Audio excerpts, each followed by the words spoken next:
आपल्या डोळ्याला पारणं फेडणारे असं रौद्र रूप आहे। नद्या नाले ओसंडून वाहत आहेत।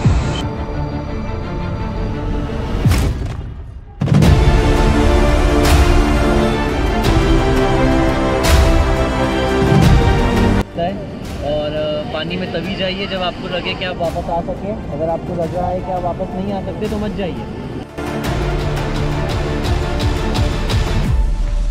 ఎలా ఉంది ఇక్కడ వాటర్ ఫాల్స్ మొత్తం వాటర్ అంతా చాలా ఫోర్స్ గా వస్తుంది। సో నేను చెప్పే బెస్ట్ సజెషన్ ఏంటంటే చేయకపోవడం మంచిది। యాక్చువల్లీ ఈ వుడ్ నుంచి అవతలకు వెళ్ళాలంటే జిప్ గన్ యూజ్ చేయాలి। మీరు చూస్తున్నారు కదా या भाऊने आपल्या तेलुगूमध्ये उत्तम समजावलेलं आहे। जर तुम्हाला इंग्लिश नहीं समझत असेल, मराठी नहीं समझत तर तेलुगूमध्ये तरी समजा। कालू वाटरफॉल का जो व्यू है ना वो बहुत सुपर्ब है, बट इधर मीन्स बारिश के कारण है ना यहाँ पे काफ़ी ओवरफ्लो हो गया है, तो हम रिस्क नहीं लेना चाहते। इसके लिए हम यहाँ से अपना ट्रैक हाफ करते हैं। गुड मॉर्निंग मित्रांनो, सकाळचे 6:30 वाजलेले आहेत आणि आपण वाघवाडी या गावामध्ये दाखल झाले आहोत। आपला आजचा टार्गेट आहे काळू धबधबा। पावसाळा चालू झाला की लगेच ओढ लागते ती निसर्ग पाहण्याची, डोंगर धबधबे पारखण्याची। महाराष्ट्राला भला मोठा खजिना लाभलेला आहे तो म्हणजे सह्याद्री। या सह्य पर्वतात बऱ्याच डोंगर रांगा आहेत ज्या आपल्या डोळ्यांना बुरळ पाडत असतात। त्यातील एक म्हणजे माळशेज डोंगर रांग, भौगोलिक दृष्ट्या अधिक संपन्न अशी डोंगर रांग। इथेच काळू नावाचा धबधबा लपून बसला आहे, पण त्याच्या जवळ पोहोचणे पाहिजे तितके सोपे काम नव्हे। म्हणून आजचा प्रवास आपला तिथेच। साधारण मुंबईवरून आमचा 25 जणांचा ग्रुप निघाला। तो थेट दाखल झाला माळशेज घाटातील वाघवाडीत। आता थोड्याच वेळात आपला काळू धबधब्यासाठी भटकंतीला आरंभ होणार आहे। तर बघू अजून किती वेळ लागतोय, कारण की बराच वेळ झाला, आम्ही अर्धा तास इथे थांबलेलो आहोत। भटकंती करण्यासाठी सर्वजण सज्ज होते। धबधब्यापर्यंत जाण्यासाठी 2 तासाचा कालावधी लागतो। तर मंडळी, सकाळ सकाळ विहंगम दृश्य आहेत। ही पूर्ण माळशेज डोंगर रांग आहे, धुक्याची दाट चादर पसरलेली आहे।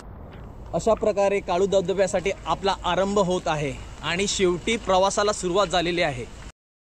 इथे येण्यासाठी कल्याण अगदी जवळचं स्थानक, पुढे मुरबाड, नंतर थिपटी असा प्रवास करावा लागतो। पावसाची संततधार सुरुवात चालूच होती। सर्वत्र हिरवगार, सुंदर आणि नयनरम्य वातावरण। येथील लोकांचा मुख्य व्यवसाय शेती, त्यात पावसाळ्यात भातशेतीची कामे दिसून आली। वाघवाडीमधून प्रवासाला आरंभ केला।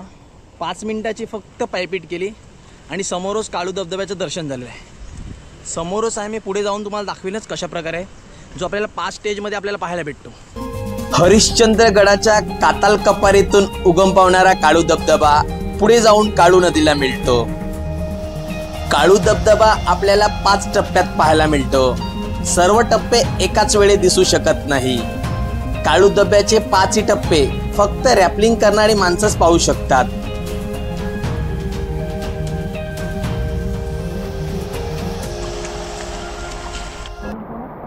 अशा प्रकारे आपल्याला लागले छोटी रिव्हर। ही छोटी रिव्हर आपण क्रॉसिंग करूया।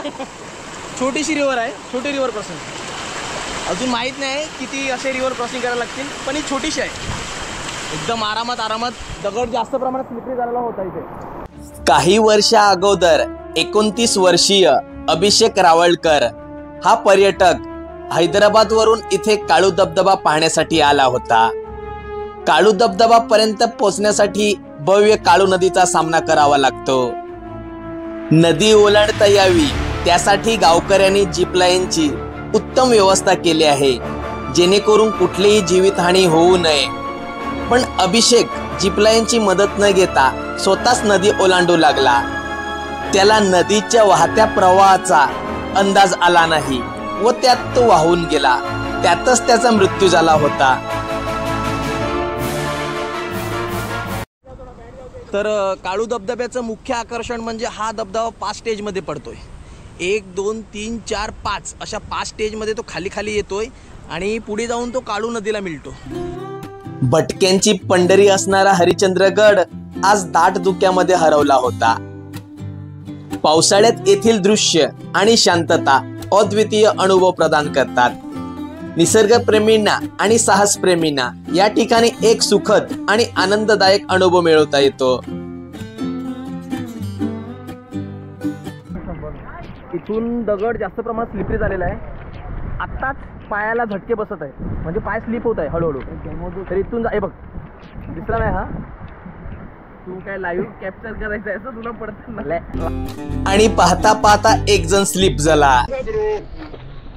तर काळू धबधब्याचं मुख्य आकर्षण म्हणजे हा धबधबा आपल्याला मुख्यतः 2 ठिकाणावरून पाहता येतो. तर पहिल्या खालच्या दिशेने आपण पर्याय निवडलाय तो खालच्या दिशेने, म्हणजे जिथून आपल्याला 5 टप्प्यामध्ये पडताना दिसेल. आणि दुसरा मार्ग म्हणजे टॉप व्ह्यूला, जो धबधबा कोसळतोय हरिश्चंद्रगडावरून तो व्ह्यू.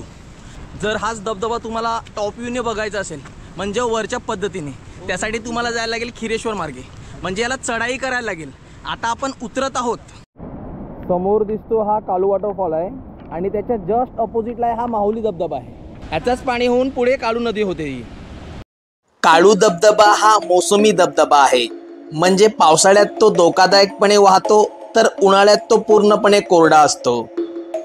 त्यामुळे सह्याद्रीत गाठमाथ्यावर पडणाऱ्या जोरदार पावसाचे पाणी दुष्काळग्रस्त अहमदनगर जिल्ह्याला व मराठवाड्याला न मिळता खाली कोकणात वाहून जाते. कोकणात तर भरपूर मुबलक प्रमाणात पाणी आहे. पुढे हे सर्व पाणी समुद्रात जाऊन मिळते. ही आहे निसर्गाची किमया. दुष्काळग्रस्त बागांना न मिळता ते सरळ समुद्रात विलीन होते. छोटीशी रिव्हर क्रॉसिंग आहे, एकदम सावकाश करतात आपण, आरामात. प्रवाह जरी स्लो असला तरी आपली काळजी आपण स्वतःने घ्यायची आहे. पावसाकारण जागोजागी नद्या नाले तयार झालेले दिसून आले. हा जलप्रवाह पार करत आपण पुढे जात होतो. अजूनपर्यंत आपला प्रवास उत्तम सुरू होता.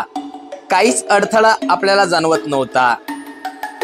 मस्तपैकी आपण रंगबेरंगी वनस्पती, विविध प्रकारचे हवादार झाडे, वेळी आणि गवताचा आनंद पुरेपूर लुटू लागलो. तर पावसाची रिमझिम सुरुवात चालूच आहे. आणि हा मित्रांनो आहे करवंदाचं झाड आहे. हा तर आता पावसाळ्याचा सीझन आहे म्हणून आपल्याला करवंद इथे बघायला भेटत नाही. पावसाळ्यात इथला आसपासचा वातावरण थंड आणि ताजी हवा देणारा आहे. काही गर्द जाडीचा प्रदेश ओलांडला आणि आपण येऊन पोचलो आपल्या टार्गेट पाशी, म्हणजे अक्राळ विक्राळ काळू नदीपाशी. काळू नदीचं रौद्र रूप लांबूनच पाहिलं आणि थबकलो. आश्चर्याचा झटकाच बसला मला. ही पूर्ण वाहते, काळू नदी वाहते, एकदम जबरदस्त वाहते. तिचा फ्लो बघा. इथे जर पडला तर समजा त्याचा राम सत्य आहे. भेटणार तर नाहीच, त्याच्यासाठी इथे लोकल माणसांनी एक रस्सी लावलेली आहे. त्याच्यावरून एक एक जीप लाईन करून आपल्याला जायचं आहे पुढे. नदी पार करण्यासाठी जीप लाईनची तयारी सुरू होती. विदाऊट जीप लाईनने आपण ही नदी पार करू शकत नव्हतो, म्हणून ती गरजेचे होते.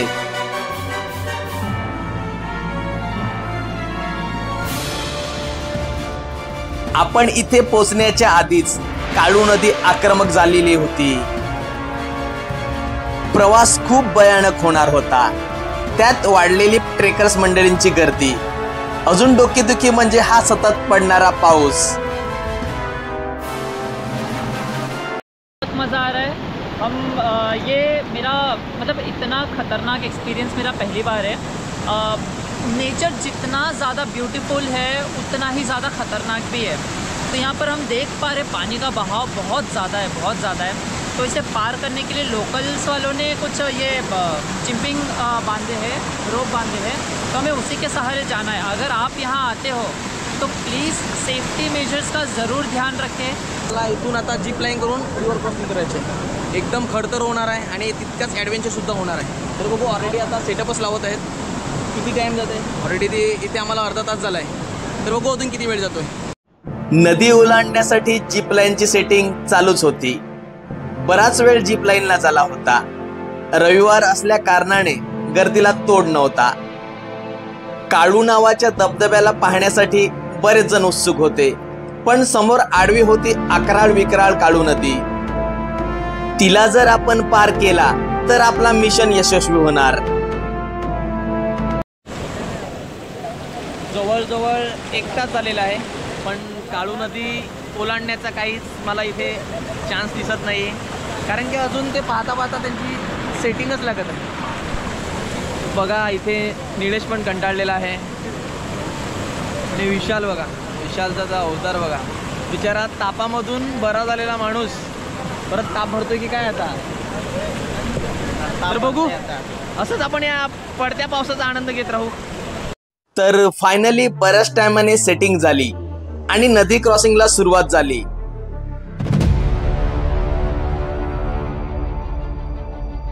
सतत पडणारा पाऊस आणि काळू नदीची पातळी पाहता थरार खूप वाढला होता. काही मंडळींनी जीप लाईनच्या साहाय्याने नदी क्रॉस केली होती. जवळजवळ बराच टाइम होऊन गेला. आपला नंबर यायचा काहीच ठिकाणा नाही. त्यात पडणारा पाऊस. जवळजवळ आता आम्हाला 3 तासाचा टाईम झालेला आहे, पण अजून काही नंबर येत नाही. प्रचंड प्रमाणात गर्दीसुद्धा आहे आणि पाणी बघा, सतत पाऊस पडत आहे. काळू नदीचा रोड 3 तासाच्या वर टाइम झाला. आपला नंबर येत नव्हता. अशातच अचानक नदीच्या पाण्याची पातळी वाढण्यास सुरुवात झाली.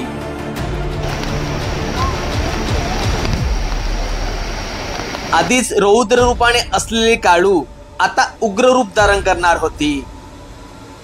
अशा सिच्युएशन मध्ये आपण नदी ओलांडणे एक अत्यंत मूर्खपणाचे काम आहे, तसेच धोकादायक सुद्धा आहे. क्योंकि हम ये पार नहीं कर सकते, और हम पार कर भी लेंगे तो वापस पता नहीं आ पाएंगे कि नहीं आ पाएंगे, तो हम नहीं जा रहे, हमने कॅन्सल कर दिया है जाना. मित्रांनो, आपण आलेले आहे तिथे, पण आता तुम्ही बघू शकता पाण्याचा फ्लो इतका प्रचंड वाढलेला आहे की आपण हे आता झिप लाईनने क्रॉस करू नाही शकत आहे. त्यामुळे आपल्याला हा प्रवास इथेच बंद करावा लागेल. अशा प्रकारे आमच्या टीमने आता डिसिजन घेतलेला आहे, आम्ही याच्या पुढे जाणार नाहीये, कारण की हे रौद्र रूप अक्षरशः डोळ्याला पारणं फेडणारे असं रौद्र रूप आहे. नद्या नाळे ओसंडून वाहत आहेत आणि पब्लिकची घनता खूप जास्त प्रमाणात आहेत, कारण की एट ए टाइम एक माणूस जातोय. आता वाजल्यात 11:15 वाजलेले आहेत. ऑलरेडी अजून नाला ओलांडल्यानंतर 1 तास राहील.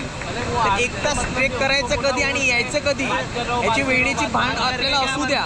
तर सह्याद्रीमध्ये कधीही तुम्ही निसर्गाला चॅलेंज करू नका. त्याचा मनसोक्त आनंद घ्या. जोपर्यंत तुम्ही जिथेपर्यंत जाता तिथपर्यंत सुखरूप जावा, पण तुम्ही कुठलीही रिस्क घेऊ नका. तर मित्रांनो, आपण ट्रेक हा इथपर्यंत समाप्त करतो आणि इथूनच रिटर्न जाणार आहोत.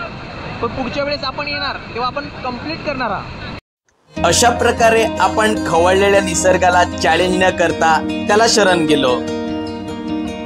तुम्ही पण अशा ठिकाणी आलात तर धाडस करण्यापेक्षा त्याला शरण जा, त्याचा आदर करा. नक्की तुम्हाला चांगला अनुभव येईल. शेवटी तो निसर्गच, त्याच्या पुढे कोणाचं चालत नाही.